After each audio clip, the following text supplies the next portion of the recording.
sudah kenal saya lah ya. Iya, biasanya kalau saya memberi pelatihan, saya pasti kenalan dulu yang pertama. Tapi karena ini pasti sudah pada kenal semua kan? Iya. Sebetulnya saya mendapatkan jatah tentang kegawatan sirkulasi dan ventilasi itu di hari kedua. Tapi karena Dokter Ade, Dokter Setia Dipayanan tidak bisa di pagi hari ini, maka kebetulan. Karena sebetulnya ini adalah pengantar buat teman-teman semua untuk masuk ke dalam pelatihan EWS. Ya, jadi saya nggak perlu berpanjang-panjang lagi. Kita sudah agak molor nih. Ya, jadi kita langsung aja ya. Jadi saya pengen cerita tentang kegawatan sirkulasi dan ventilasi, plus ada cerita tentang dua penebang kayu. Apa kuwi hubungan? Embu. Ya, ini kurikulum vitae saya.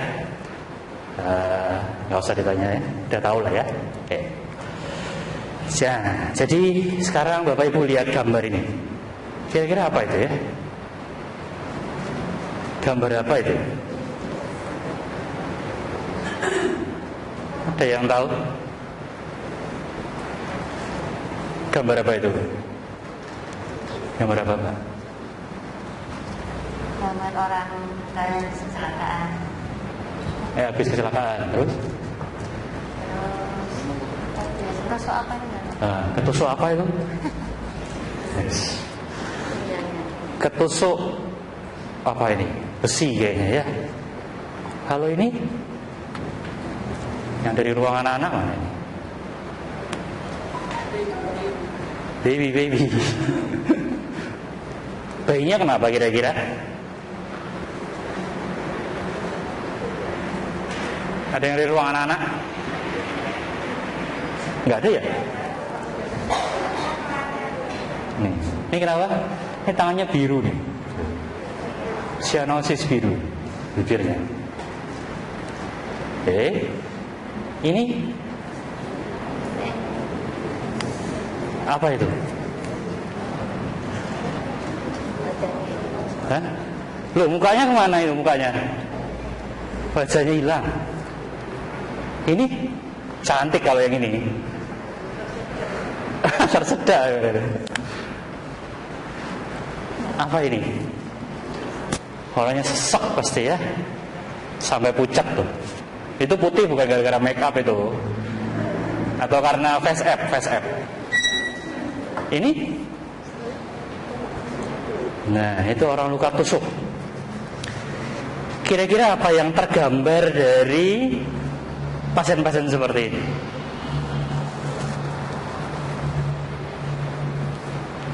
Kira-kira apa yang tergambar dari pasien-pasien seperti ini? Oh, diam semua. Yang tergambar apa, Mbak? Kemungkinan ada yang iya, kemungkinan gawat. Iya, sederhana aja. Kemungkinan gawat. Kalau nggak ditolong gimana? Yes, simple ya. Kalau nggak ditolong, kemungkinan besar akan meninggal. Nah, prinsip inilah yang dipakai buat teman-teman dalam mengisi early warning score. Kalau pasien ini saya nggak tolong karena EWS-nya tinggi, saya diam-diam saja, maka kemungkinan akan berujung pada kematian. Ya, bisa nggak kita mengenalinya? Gampang nggak mengenali orang-orang yang bakal gawat? Gampang nggak kira-kira? Gampang nggak, Pak? Kelihatan tuh nih gawat? Bisa nggak hanya dengan mengenali saja? Bisa. Early warning system sudah dibuat dengan sesederhana mungkin sehingga kita bisa mengenali kegawat daruratan dengan sederhana dan melakukan action dengan tepat. Oke, ya. Jadi bisa ya. Oke, jadi saya mau cerita dulu bahwa early warning system itu didesain supaya pasien-pasien yang akan jatuh dalam kondisi code blue itu bisa kita deteksi lebih dini, lebih cepat. Pasiennya masih sadar semua ini kan? Code blue kan? Enggak. Belum henti jantung, belum henti nafas. Tapi kalau nggak kita apa-apain gimana? Iya, teleponnya kode biru bentar lagi ya. Nggak usah ditanya. Bentar lagi bakal jatuh dalam kondisi kode biru. Oke, nah kita masuk dulu dalam dasarnya. Jadi saya akan memberikan dasar-dasar dulu sebelum nanti kita masuk dalam early warning system. Inilah tubuh manusia, sudah pernah kuliah pasti seperti ini. Sampai masih ingat tubuh manusia adalah dari tubuh ini ada organ, sistem organ. Kalau kita makin kecil sendiri itu ada sel sebetulnya. Sel merupakan dasar yang membangun seorang, membangun makhluk hidup. Semua makhluk hidup disusun dari triliun dari sel. Sel inilah yang membuat saya bisa berdiri, saya bisa berbicara, teman-teman bisa duduk, bisa melihat, bisa bernafas. Semua karena ada sel yang masing-masing bekerja. Pernah membayangkan kalau selnya rusak? Pernah membayangkan? Ya, yang terjadi ya rusak. Kalau selnya rusak, rusaknya makin banyak, maka jaringannya rusak, organnya rusak, sistemnya terganggu. Maka kalau semakin banyak organ sistem yang terganggu, akan terjadi pada kematian. Maka yang kita tolong, yang kita pikir dalam prinsip menolong pasien-pasien dengan gangguan tertentu adalah kita harus membantu sel-selnya ini supaya bisa hidup. Ya, sel. Lagi-lagi sel. Kita nggak bicara sampai atom, molekul enggak, tapi sel. Ya, kenapa? Ya, karena sel itu akan menghasilkan namanya ATP. Ya, dia merupakan energi. Sudah makan? Sudah. Oksigennya nggak ada. Ini ada oksigen, maka hasilnya ATP-nya banyak, CO2 dan H2O. Tapi ketika nggak ada oksigen, maka sel akan bekerja menjadi metabolisme anaerob yang dihasilkan hanya asam laktat. Oke, jadi sederhananya kalau nggak ada oksigen, selnya nggak akan bekerja dengan baik. Ya. Nah, lalu kok bisa sel kita itu dapat oksigen? Ini berlaku pada semua pasien, baik Anda yang menangani pasien di anak-anak, dewasa, bayi baru lahir maupun ibu hamil, sama. Karena kita mempunyai ventilasi dan sirkulasi. Siapa yang nggak bernafas di sini? Oh, iya. Semuanya nafas? Nafas. Yes. Jadi setiap kali kita bernafas, kita masukin oksigen, masuk ke sini, diserap, diputar dan seterusnya. Muter terus. Masih. Siapa yang berhenti sirkulasinya? Nggak ada. Kalau mau lihat, coba kita lihat, berhentiin dulu aja. Ya, oke. Ya, jadi ini tidak berhenti, terus berjalan. Nah, pada pasien-pasien yang tadi kita lihat, kok ada yang namanya kegawatan ventilasi dan sirkulasi. Saat saya menerima jadwal itu saya sebenarnya tanya lah, terus yang mau dibahas apa ya? Gawatan ventilasi sirkulasi ya semua hal yang mengganggu ventilasi sirkulasi itu namanya kegawatan ventilasi sirkulasi. Ya, jadi saya akan bahas saja dasar-dasarnya. Ya, nanti kita lihat secara lebih detail lagi. Sebelum itu, saya mau cerita tadi yang 2 penebang kayu. Oke, Alkisah ada 2 penebang kayu. Nah, siapa yang udah pernah tahu cerita ini? Oh belum? Ada yang udah tahu? Belum tahu, ya. Ada 2 penebang kayu. Yang pertama adalah si kekar. Kita bilang aja si kekar ya. Dia bilang saya itu paling kuat di hutan ini, paling pengalaman, paling senior. Ya. Yang kedua ada si kurus, si kecil. Dia itu pendatang baru, modalnya pokoknya semangat aja, senyum karo semangat. Ya. Dia minta izin, ini mau datang di sebuah hutan ini. Saya ini penebang kayu. Tugasnya penebang kayu adalah menebang kayu tentunya di sebuah hutan ini. Nah, si kekar bilang, oke, kamu ini pendatang baru, ngapain kamu ngurus-ngurusin di hutan saya ini ya? Oke deh, kalau kamu mau bergabung, kita lihat aja seberapa banyak sih kemampuan kamu menebang pohon di sehari ini. Ya, kita lihat. Saya ini paling kekar. Sini sudah bertahun-tahun saya nebang kayu di sini. Saya bilang, oke. Mari kita bertanding. Mari kita lihat siapa yang kira-kira bakal bisa menebang kayu lebih banyak dalam sehari ini. Oke, mulailah si kekar. Nah, ini si kekar langsung beraksi. Ya. Si kurus kaget. Apaan tuh? Dia langsung melipir, pergi. Wah, si kekar langsung beraksi. Enggak berani, mau apa kamu? Kecil-kecil mau nebang-nebang di tempat saya. Dia langsung nebang. Ya. Oke. Sampai situ dulu, nanti bersambung.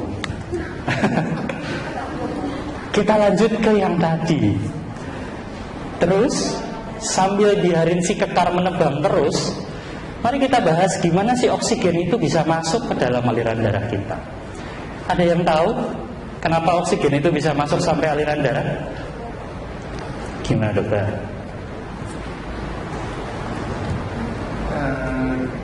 Kita bermasuk ke dalam aliran darah karena melalui saluran pernafasan, nanti di paru-paru berutara dengan oksigen dengan Oke, good. Yes.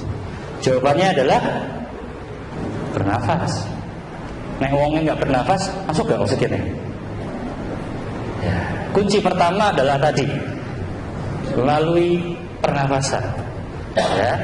Jadi kalau nggak bernafas, oksigenasinya kira-kira masuk? Ya, belum tentu.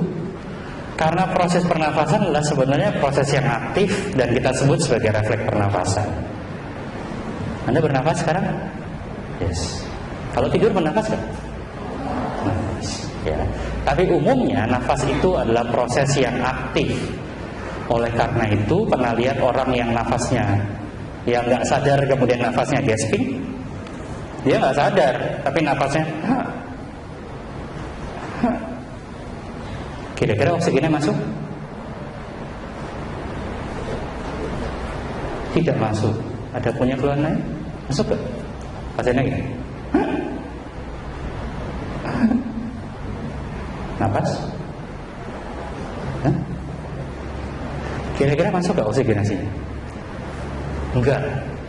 Ada yang punya pendapat lain? Jawabannya?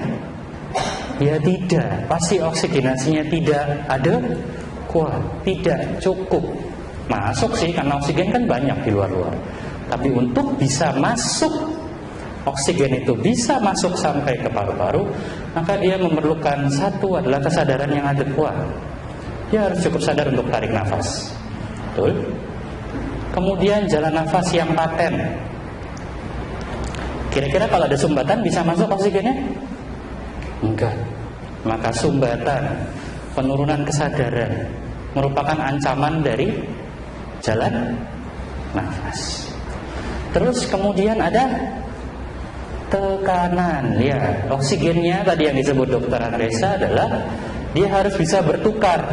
Oksigennya masuk, karbon dioksidanya ke luar. Nah, kok bisa masuk? Karena dia ada tekanan. Maksudnya tekanan, dokter? Anda tarik nafas itu adalah membuat tekanan pada paru. Ya. Kira-kira kalau orangnya nggak sadar, oksigennya bisa masuk? Jadi kembali pertanyaan. Jadi kalau orangnya nggak sadar, kira-kira oksigennya bisa masuk? Iya. Tidak ada kuat, tidak cukup. Ya, kalau pasiennya henti jantung, henti nafas, oksigennya masuk nggak? Enggak. Itulah kenapa pada pasien-pasien tersebut Anda harus mendorong oksigennya masuk sampai alveoli. Kalau nggak didorong oksigennya masuk sampai sini, ya nggak akan masuk. Kunci pertamanya adalah bernafas dengan baik dan adekuat. Ini buat apa ya? Karena nanti di EWS ada ini penilaiannya.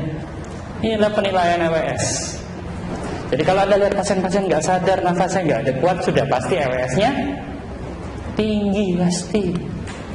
Karena merupakan ancaman pada sirkulasi dan ventilasi. Apapun penyebabnya, ya. Jadi kalau mau dibahas satu-satu panjang nanti. Tapi apapun penyebabnya, pasien apapun yang Anda tangani, ketika Anda melihat pasiennya tidak sadarkan diri, kesadarannya terganggu, mesti EWS-nya sudah lebih tinggi. Kenapa? Karena dia ada ancaman pada jalan nafas. Orang-orang yang nggak sadar lidahnya gampang jatuh ke belakang, kemudian menutup jalan nafas. Ya. Nah, setelah dia masuk dalam aliran darah, maka tugas si jantunglah dan pembuluh darah untuk mengalirkan oksigen itu ke seluruh sel, seluruh tubuh. Nah, di sini ada aliran darah, ada hemoglobin yang berperan untuk mengikat oksigen dan tekanan darah. Kalau tekanan darahnya nggak cukup, kira-kira pancurannya kuat untuk muter? Nggak kuat. Kalau nadinya nggak cukup, kira-kira kuat untuk muter juga? Tidak kuat. Nah, di sini ada faktor tekanan darah, ada faktor nadi di situ, faktor Hb di situ, hemoglobin untuk membawa oksigenasi supaya sirkulasi itu bisa berjalan.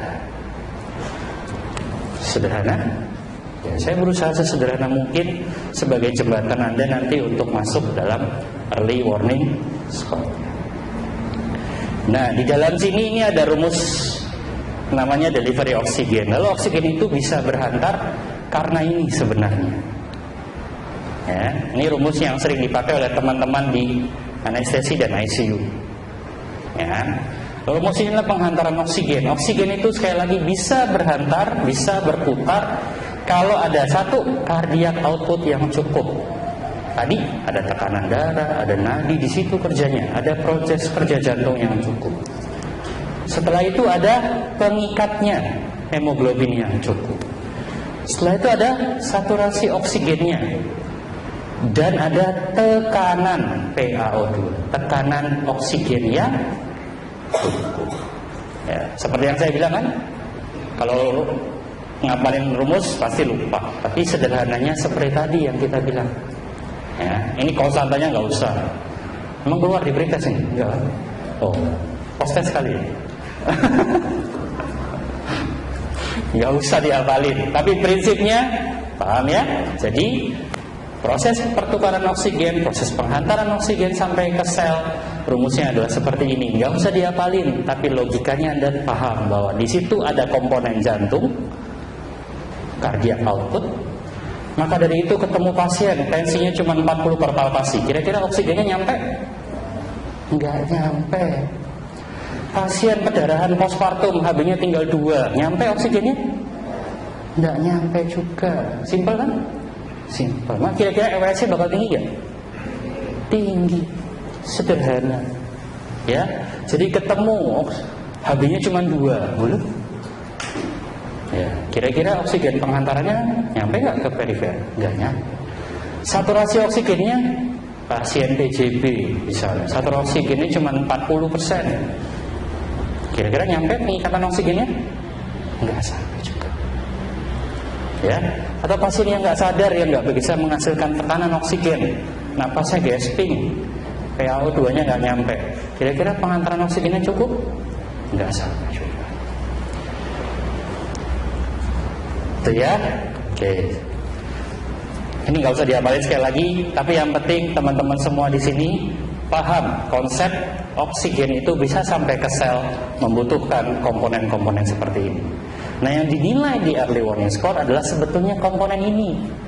Karena kalau ada komponen yang bermasalah di salah satu komponen ini, maka pasti ada ancaman terhadap ventilasi dan sirkulasi.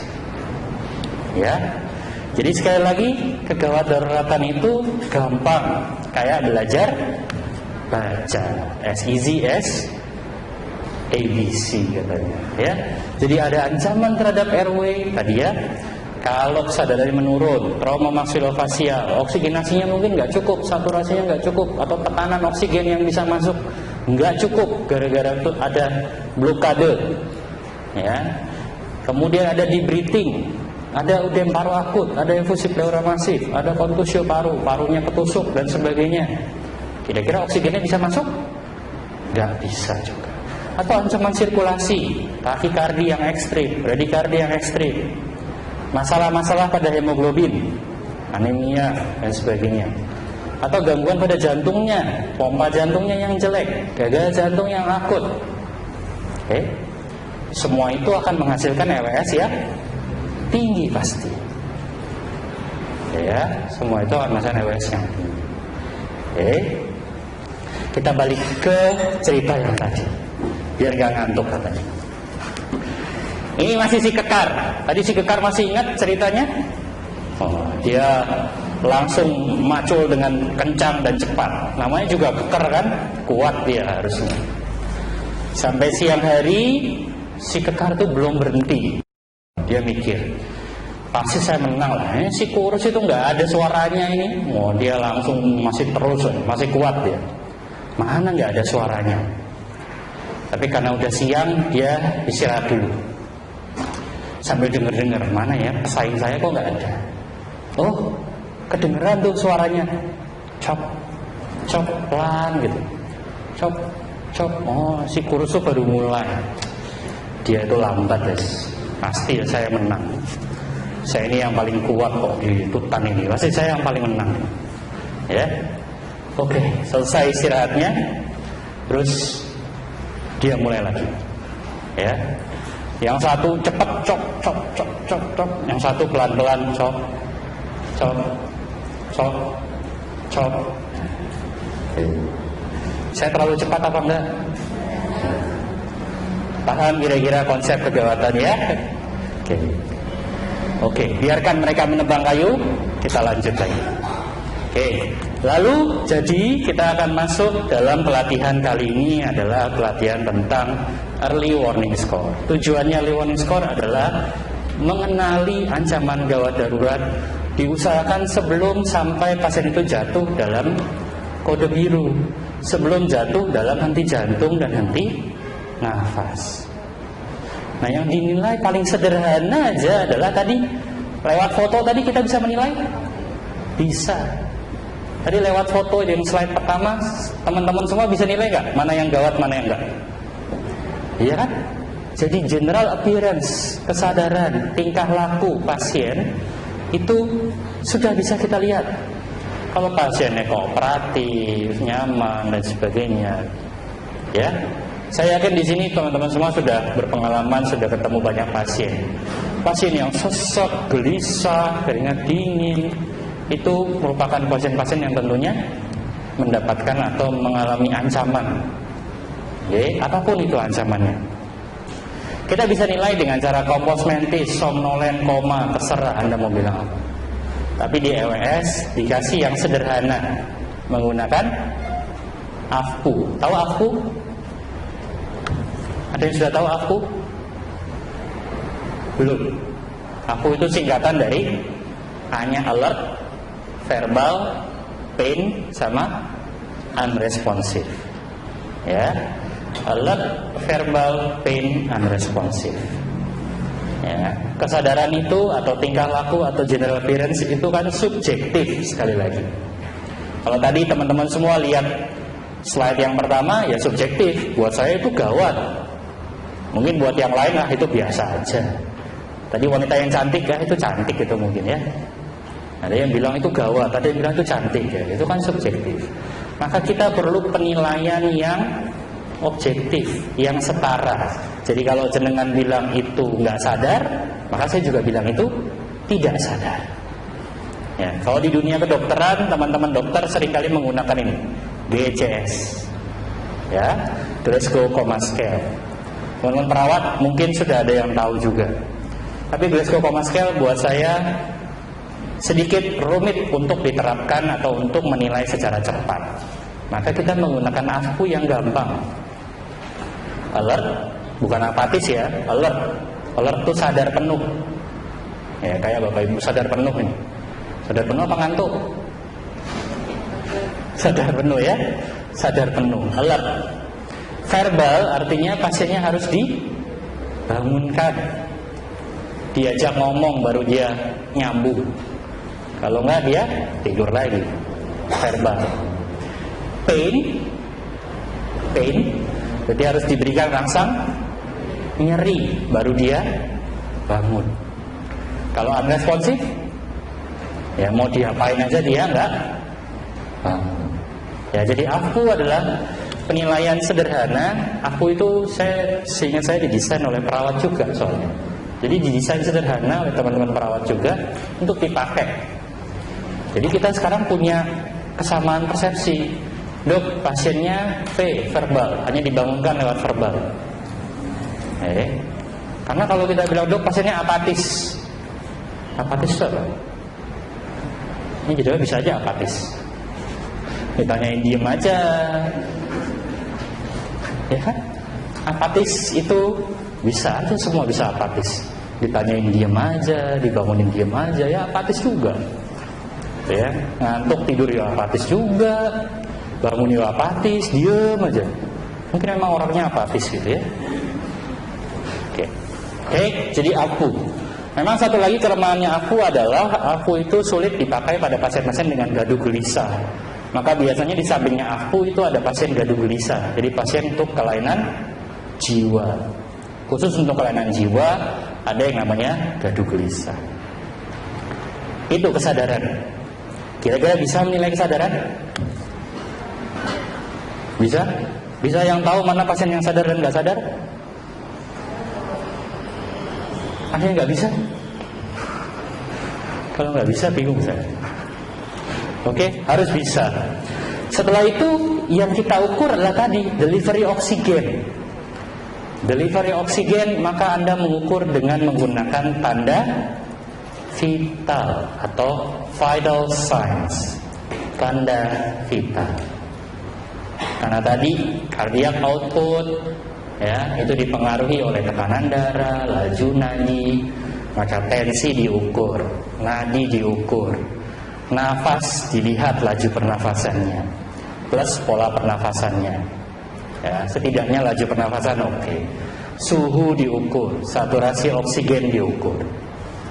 Ya, jadi dengan adanya early warning ini, saya juga mengharapkan nanti di ruangan-ruangan ada alat pengukur saturasi. Ya, jadi selain alat pengukur TTV, tensi, nadi, saturasi. Sekarang teman-teman dokter juga harus ingat betul vital signs di dalamnya ada saturasi.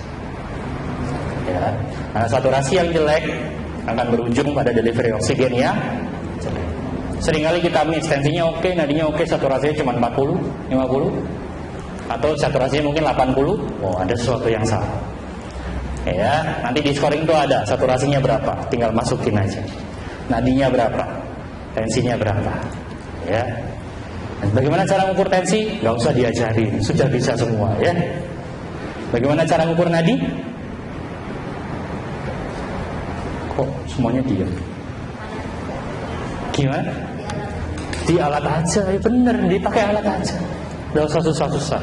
Tapi teman-teman untuk mengukur nadi menggunakan alat, saran saya Anda menggunakan alat saturasi. Karena kalau menggunakan alat yang tensimeter kan keluar nadinya juga. Nah itu seringkali nadinya tidak akurat. Nadinya tidak akurat. Jadi sekali lagi pesannya ya, kalau bisa nanti ruangannya minta untuk saturasi. Jadi harapan saya nanti teman-teman semua kalau muter lakukan TTV, periksa tensi, colok saturasi. Ukur tensinya berapa, nadinya berapa keluar dari saturasinya, saturasinya berapa, sama lihat pasiennya. Sadar nggak? Ya kan? Kalau teman-teman semua perawat keliling kan ketemu kan sama pasiennya. Pagi Pak, Bu. Kalau sih apatis diem aja. Kalau sih nggak sadar. Ya, dibangunkan. Pak, Bu, bangun. Udah siang, udah pagi. Ini yang jaga pagi. Oke, Anda bisa lihat kesadarannya, tinggal lakunya bagaimana. Sekaligus lihat laju nafasnya. Oke, sangat fatal kalau teman-teman tidak mengukur tanda vital secara benar. Ya, dulu saya koas ya pernah sih mengukur tanda vitalnya namanya digital. Tahu digital? Ya, pokoknya pegang aja. Oh, ya. Tensinya 120/80, nadi 80. Itu namanya digital, digiti gitu. Ya, nah itu adalah kesalahan yang sangat fatal karena kita akan miss dalam mendeteksi kelainan atau kegawatan yang terjadi pada pasien. Kemudian setelah itu memang ada pemeriksaan laboratorium yang bisa membantu kita, misalnya HB, BGL, toksin dan sebagainya.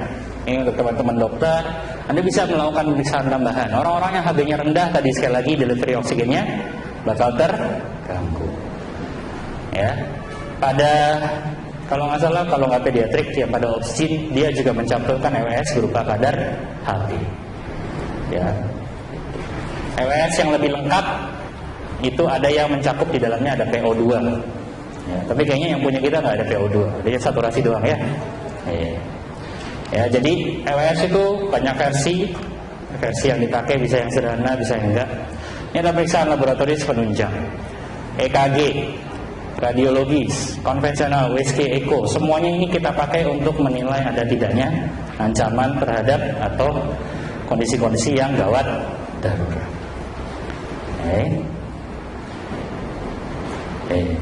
Lalu terus kalau sudah itu saya ngapain? Pertama tentunya adalah memahami tentang patofisiologi yang terjadi, mengambil dan mengumpulkan data-data. Sekali lagi tanda vital adalah data-data yang penting, sehingga kita bisa mengambil kesimpulan pasiennya ada dalam kondisi ancaman airway, breathing atau sirkulasi enggak.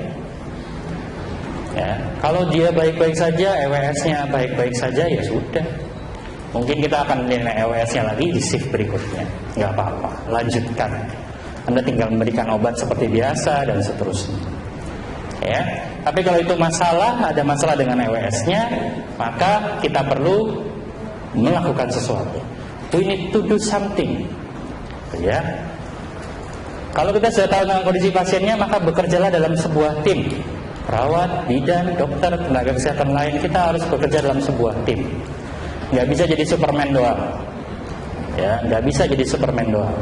Perawat tidak bisa bekerja sendirian tanpa dokter. Dokter juga nggak bisa bekerja sendirian tanpa perawatnya. Ya, jadi kita harus membangun sebuah tim yang solid. Ya, jadi membangun sebuah tim yang solid. Kemudian setelah itu kita tahu diagnosisnya apa nih. Ini merupakan kunci penting. Teman dokter nanti menegaskan diagnosisnya, perawat juga menemukan diagnosisnya. Ini ada ancaman pada apa? Sirkulasinya, ancaman pada nafasnya, ancaman pada apanya, ya kan? Nah, itu adalah pengkajian dari teman-teman perawat. Dan kemudian treatment, action, harus melakukan sesuatu. Ini dulu guru saya bilang, if you do no action, sudah tahu kondisinya gawat, nggak ngapa-ngapain, maka selalu always end to a disaster. Didiemin aja pasti akan bencana, meninggal terjadi, atau ada sesuatu yang buruk terjadi. Kalau kita sudah tahu ada yang buruk dan kita tidak melakukan apa-apa, no action, maka pasti akan berujung dengan. Tapi mungkin kita melakukan sesuatu tapi salah. Mungkin bukan tindakan yang tepat 100%. Boleh gak? Boleh, karena maybe have benefit. Mungkin menolong, memberikan kita beberapa waktu untuk berpikir, ini ada apa yang salah. Oke. Tapi kalau menunjukkan right action, itulah right treatment. Nah, jadi saya harus ngapain dong? Kalau buat saya yang penting Anda tidak melakukan no action. Kalau Anda tidak melakukan apa-apa, pasti akan berujung pada bencana. Always end to a disaster. Anda harus take action. Siapapun Anda, perawat, dokter, action Anda apa? Dokter umum, action Anda apa? Karena kalau Anda tidak melakukan apa-apa, pasti berujung bencana. Karena Anda sudah tahu ini kondisinya jelek, tidak melakukan apa-apa, pasti berujung bencana. Gak melakukan apa-apa, telepon DPJP aja, terus menunggu. Nah, sama aja. You have to do something. Anda harus take action. Percayalah, tidak apa-apa, tidak ada yang salah. Ya, maybe have benefit, dan itu akan memberikan kita sebuah waktu untuk berpikir, ini kenapa ya pasiennya. Oke, kita kembali ke cerita tadi. Di sore hari di hutan itu, ini sudah sore hari. Masih ingat yang tadi ceritanya? Masih. Kayaknya lebih ingat ceritanya daripada PWS-nya ya. Ya, nggak apa-apa lah. Yang penting ada yang diingat. Kalau yang lainnya dilupa ya nggak apa-apa. Sore hari, oke, sudah selesai ya tadi ya. Yuk kita lihat siapa sih hasilnya yang paling banyak. setelah kita bekerja seharian ini. Ya. Oke.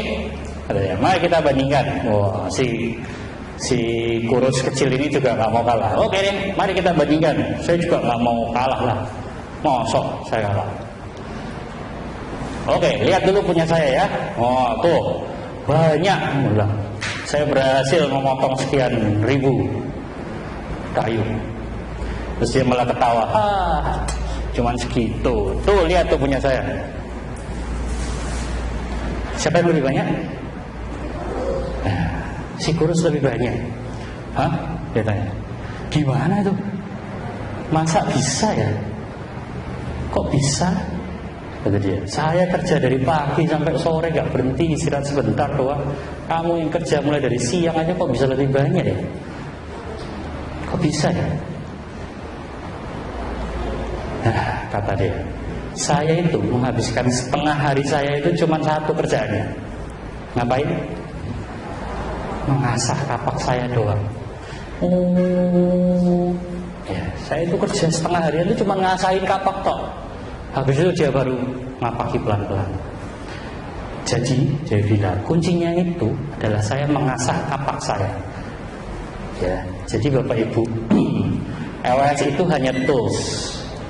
Ya, LS itu meminta kita itu belajar sebetulnya. Bapak Ibu sudah pengalaman di sini. Dokter-dokter ini sudah punya pengalaman. Anda semua sudah punya kapak masing-masing untuk bekerja, ya kan? Tapi pernahkah kita itu mengasah kapak kita? Atau kita nyaman dengan pekerjaan kita sehari-hari ini yang nggak pernah mengasah kapak kita? Kegawatan ventilasi sirkulasi itu bukan hal yang baru. Setiap hari kita ketemu. Pasien jelek meninggal ya wis. Pasien jelek meninggal ya wis. Ya. Kapak kita itu aja yang kita pakai. Ya, kita sudah tahu patofisiologinya, kita sudah tahu ada ancaman ABC, sudah tahu kan? Sudah tahu. Kita sudah tahu juga mengkaji, menganalisis, pemeriksaan fisik. Hal yang saya katakan itu bukan hal yang baru.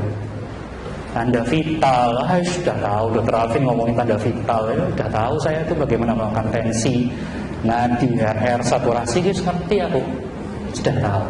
Ya. Tapi early warning system score ini sebenarnya ingin membangun budaya namanya awareness. Membangun budaya.